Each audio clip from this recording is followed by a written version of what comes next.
On today's episode of Pioneer Talks, we dive into the topic of impact measurement and management with the help of BlueOrchard's impact team.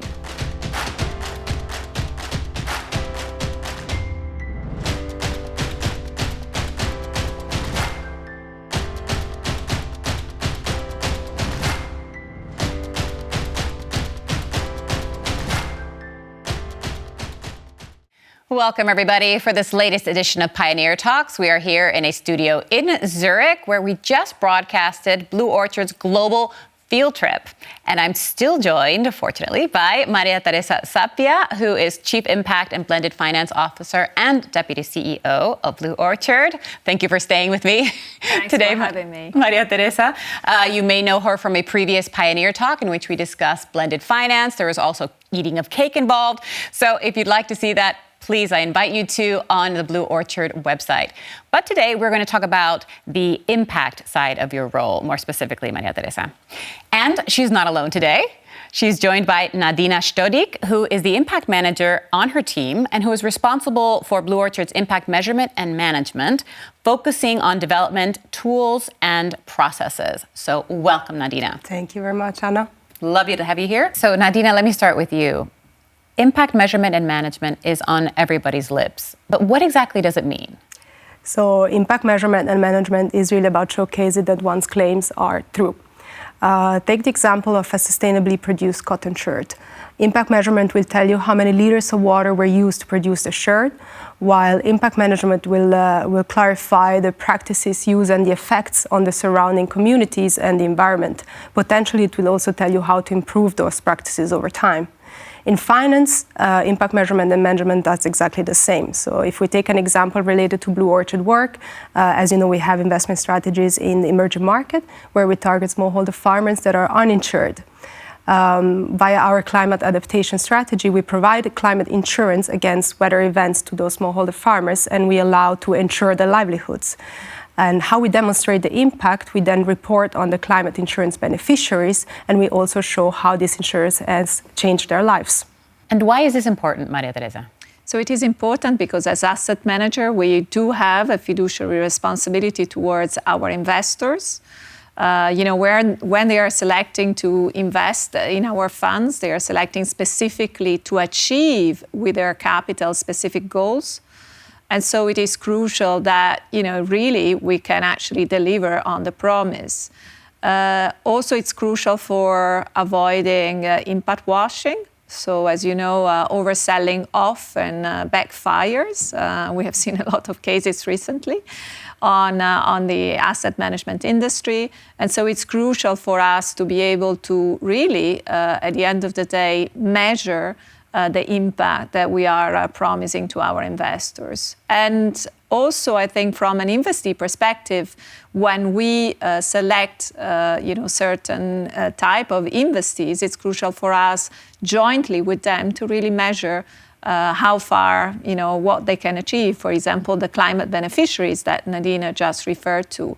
And last but not least, another aspect that is very important is, for us as practitioners in the industry, why working at BlueOrchard if we cannot measure the impact that we deliver? And as a matter of fact, the impact management framework at BlueOrchard has been called best in class.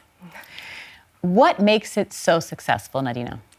So first of all, BlueOrchard has 20 years experience in this field, so we really could take stock of our past experience. We are also one of the unique impact asset managers that has a fully dedicated team that works really hard to make these tools and processes best in class. And the impact framework itself has been an upgrade from what we have been doing before and has been the result of a collaborative work with different teams in the company.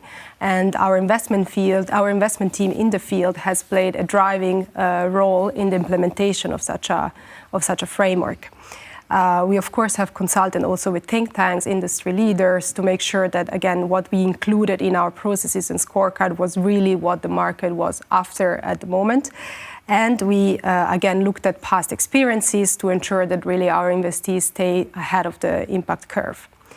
What really B-Impact is about is a top-down, bottom-up, holistic framework on ESG, impact, and SDG. So we started by defining an impact intent for every strategy we have, something we were doing before, but it was very important to professionalize and sophisticate and formulate that properly. We then defined contribution, additionality, so what is BlueOrchard bringing that other investors are not? And then, of course, measurement, how are we proving this impact over time? Then there is an aspect of verification that it's new to the industry, but it's very important because it pushes us to go back to the intent we initially defined and really then compare target versus actual figures. In order to concretely measure all of this, we have developed 3 pillars or 3 scorecards, 2 scorecards and an additional step, let's say, in the process. So we have an environmental social governance assessment that is done at the company level. That depends very much on the company we assess, be it a financial institution, a sustainable infrastructure, an insurance company. And then we have, to complement the assessment, an impact assessment that does analyzes the investment, so the impact of the investment. So it looks at who are the end beneficiaries we are reaching out to, what is this impact that they are experiencing, how much are they experiencing this impact, what is again our additionality, and what are impact risks. This, in the end of the process, feeds into our SDG, or Sustainable Development Goal contribution tracking, and it makes it much more concrete because it's a bottom-up effort that results from concrete key performance indicators we have.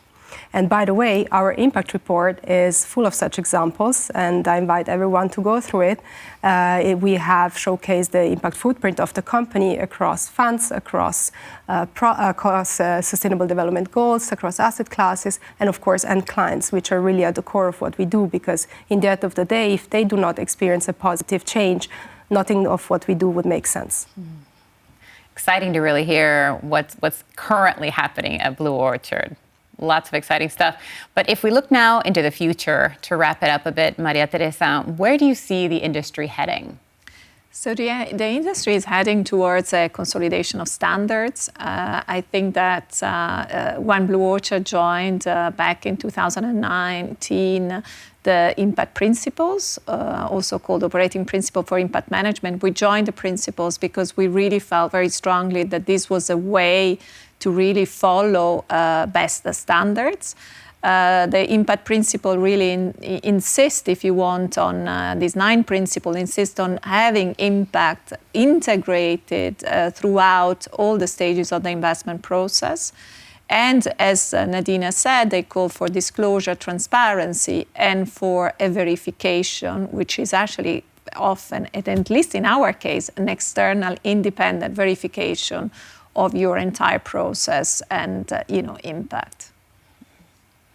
All right, so always the pioneers. Exactly. All right, and ladies, thank you so much. With that, we come to an end of this Pioneer Talk. Thank you for being with us and for your insights today. Thank you, Ana Maria. And thank you, of course, to all of you who joined us for this latest edition. For more, you know where to find us, more on the impact investing. Come to this space. We'll be waiting for you, BlueOrchard website or on the YouTube channel. You can catch all of our past Pioneer Talks. And of course, we'll be here for the next one. So we'll see you then.